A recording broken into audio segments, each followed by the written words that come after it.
বাড়িতে আমি আর আমার শ্বশুর একা থাকতাম। রোজ রাতে আমার শ্বশুর আমাকে একটা নতুন বেডশিট দিয়ে যেত আর বলতো, বৌমা, এটাতে ঘুমাও, আর সকাল হলে বেডশিটটা একটা ব্যাগে ভরে নিয়ে চলে যেত। আমার মনের অবস্থা তখন ভালো ছিল না। আমি বিধবা হয়েছিলাম, 1 মাসও হয়নি, কিন্তু একটা জিনিস খুব আশ্চর্যের ছিল, যখনই আমি ওই বেডশিটে শুতাম আমার খুব ঘুম চলে আসত।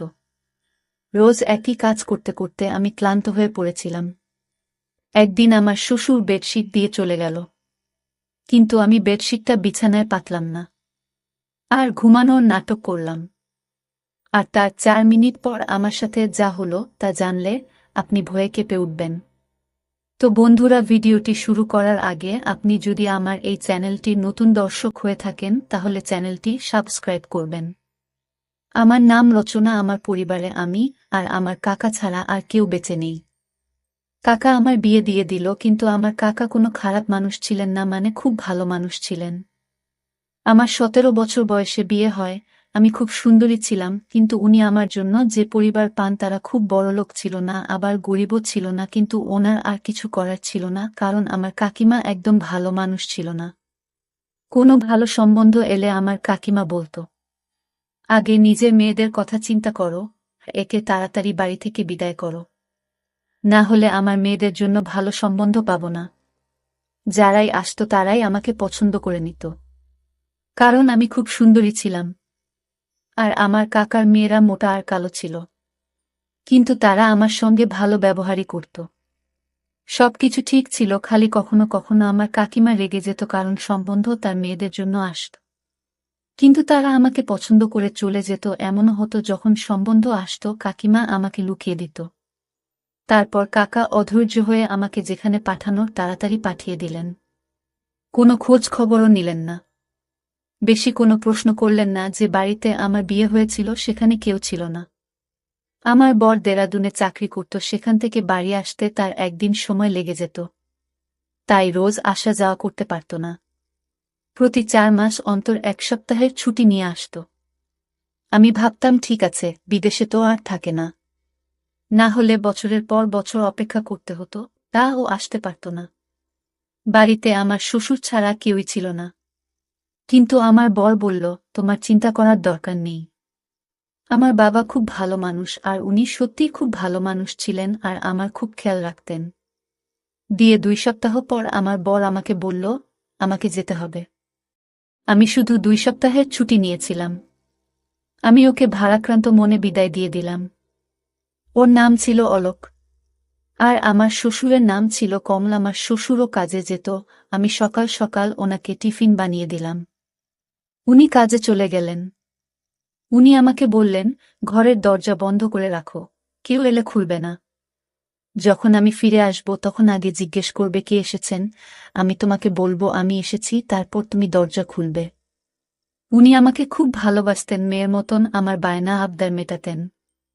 আমার মাথায় হাত রেখে চলে যেতেন, ফেরার সময় আমার জন্য সিনারা নিয়ে আসতেন। আমি বললাম, এসবের কি দরকার ছিল? উনি বললেন, তোমার নতুন বিয়ে হয়েছে, তোমাকে একটু সেবা তো করতেই হবে। আর যদি আমার স্ত্রী বেঁচে থাকতো তাহলে তোমার মতো আমার একটা মেয়ে থাকতো, তাহলে ওর সাথে তোমার সময় কেটে যেত। কিন্তু উনি তো এই দুনিয়াতেই নেই। তখন আমি বললাম, কোনো ব্যাপার না, আপনি তো আছেন। এইভাবে উনি প্রতিদিন আমার জন্য কিছু না কিছু নিয়ে আসতেন।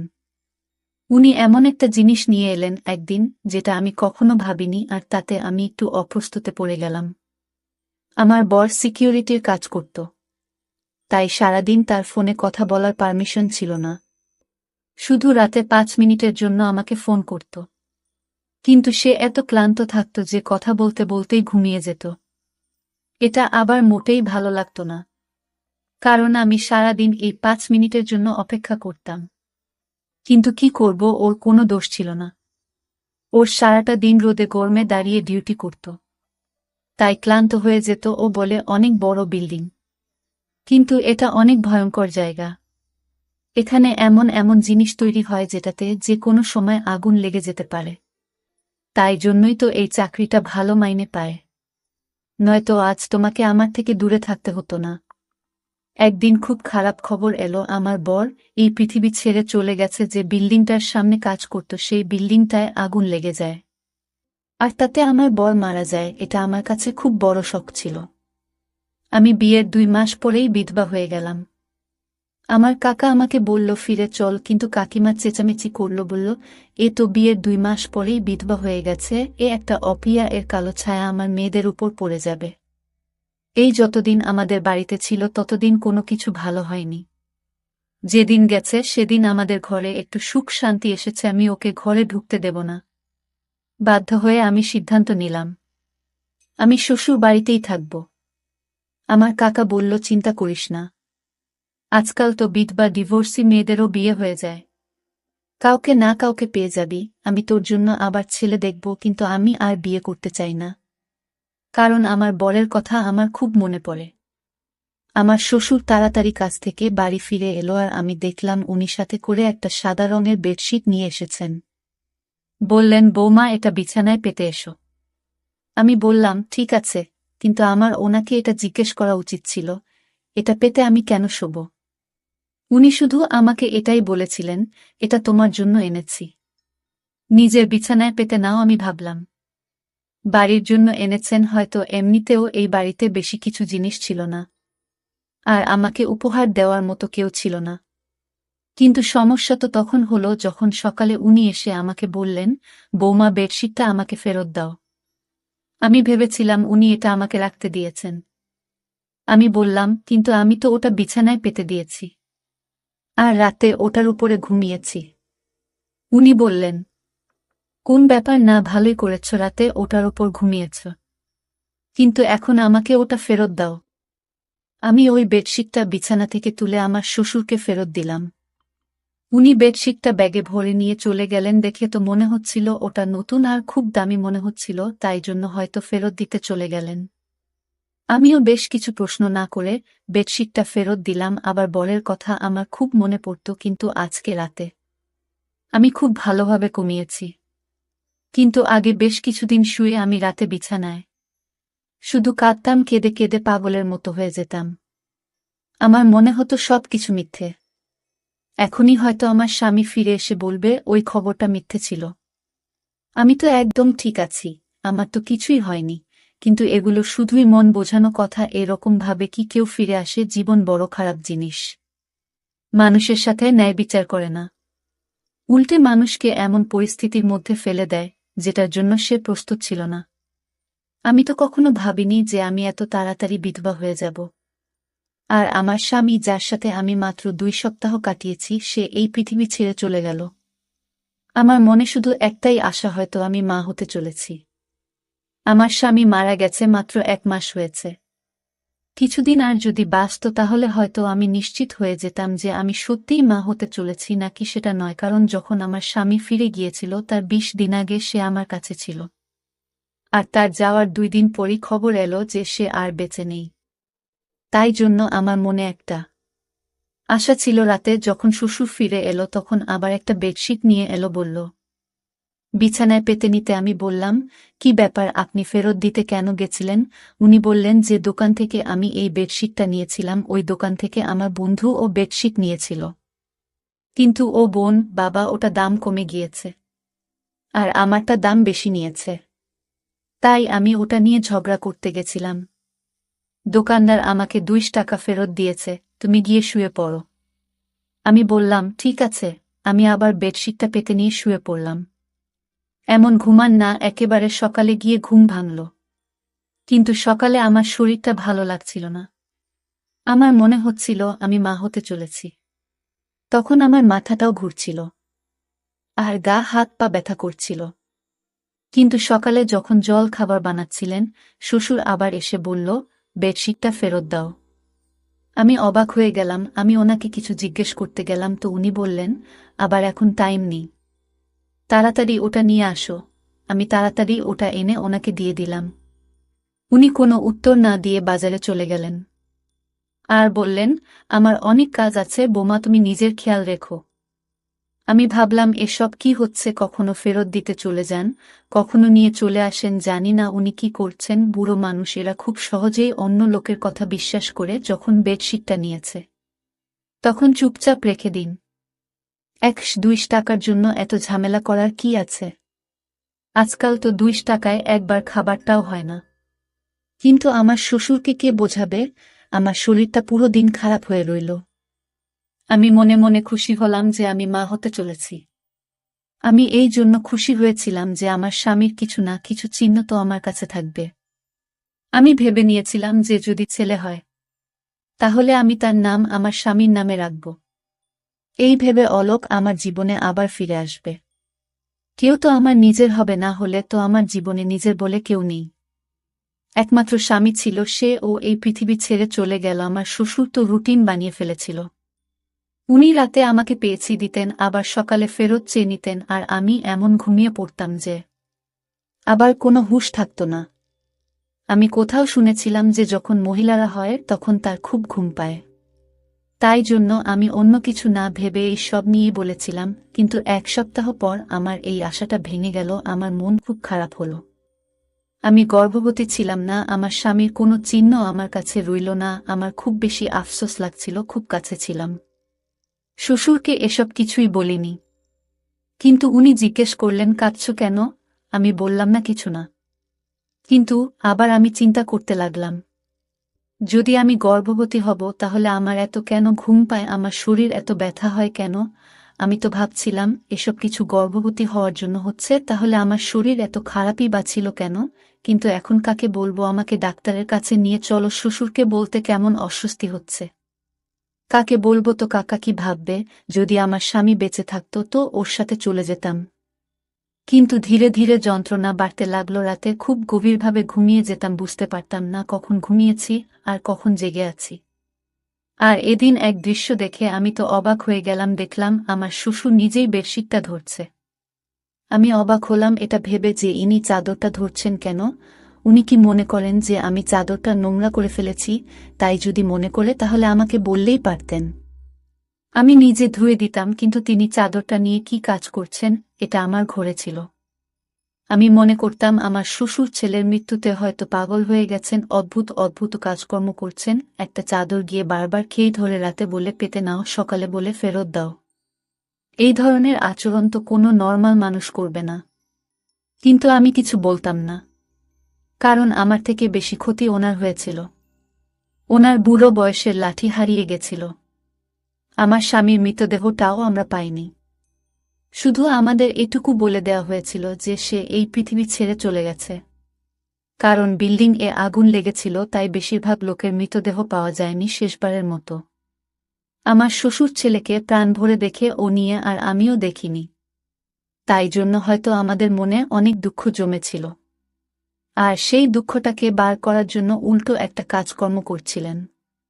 আমি এই বিষয়টায় বেশি গুরুত্ব দিলাম না, আর আমার শরীর আরও বেশি খারাপ হতে লাগল। আমি আমার শরীর নিয়ে খুব বেশি অসুবিধায় পড়লাম। এখন তো আমি ঘরের কাজ করব ঠিক করে করতে পারছিলাম না। আমার খালি বমি হতো। একদিন আমার শ্বশুরবাড়ি ছিল না, তখন একজন প্রতিবেশী আমার বাড়িতে এলো। আমি তাকে সবকিছু বললাম।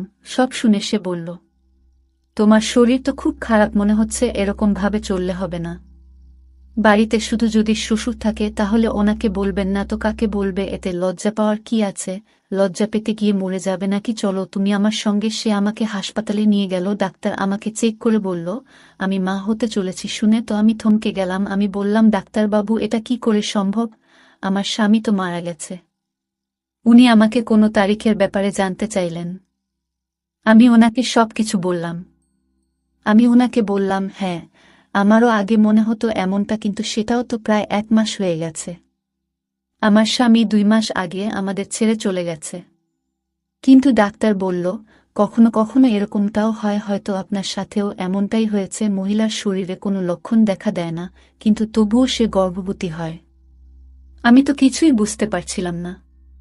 তারপর ডাক্তার আমাকে বলল, তুমি কারো সাথে কোনো নোংরা কাজ করনি তো? আমি বললাম, সৃষ্টিকর্তার দিবি, আমি এমন কোনো কাজ করিনি।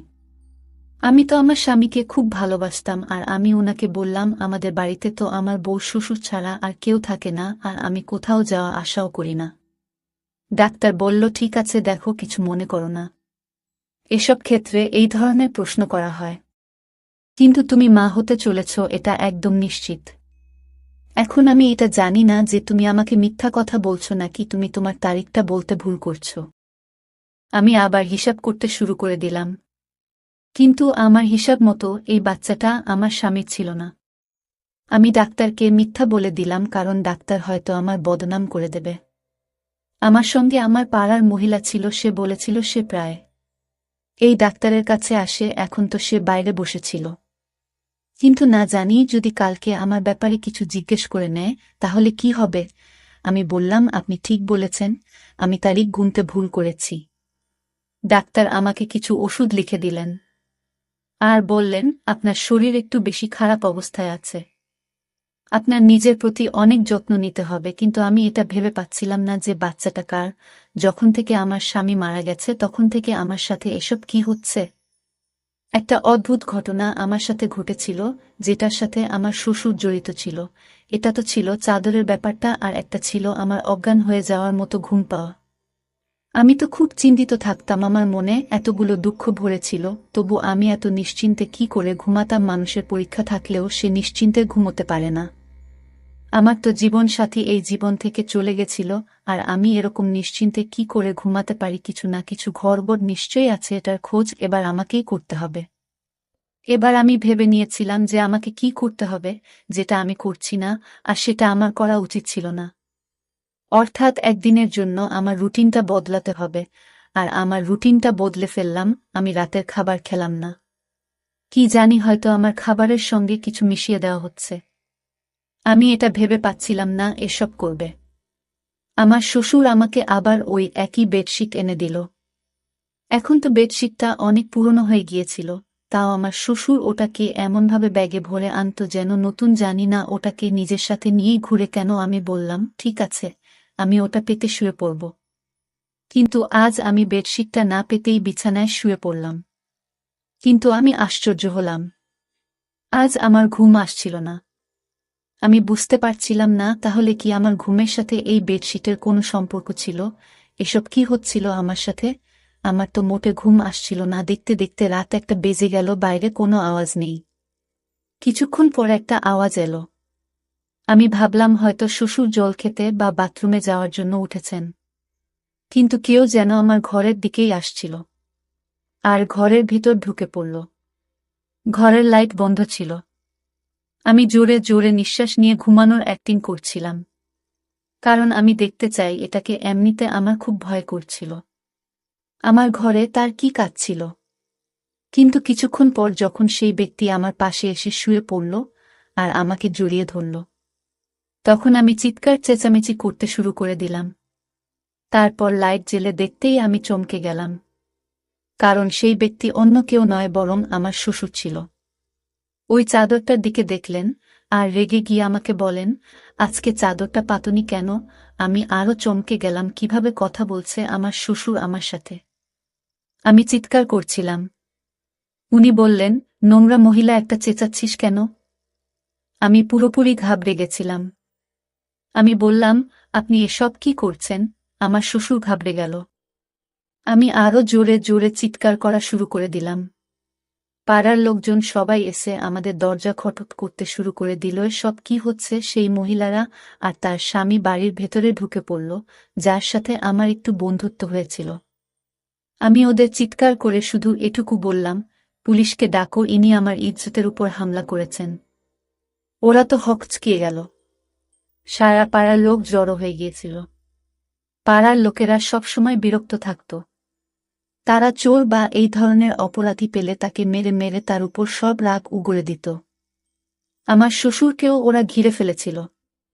তারা বলেছিল, এই পাড়ায় সবাই ভদ্রলোক থাকে, আপনি আপনার বৌমার সাথে এসব কি করছেন। তাছাড়া আমি ওই মহিলাকে আগেই বলেছিলাম আমি মা হতে চলেছি, আর আমি জানি না এই বাচ্চাটাকে। আর আমার শ্বশুর এবার মুখ খুললেন। উনি বললেন, উনি চাদরে ঘুমের ওষুধ মিশিয়ে নিয়ে আসতেন। যখন ওষুধটা আমার নিঃশ্বাসে যেত তখন আমি অজ্ঞান হয়ে যেতাম। আর উনি রোজ আমার ইজ্জতের উপর হামলা করতেন।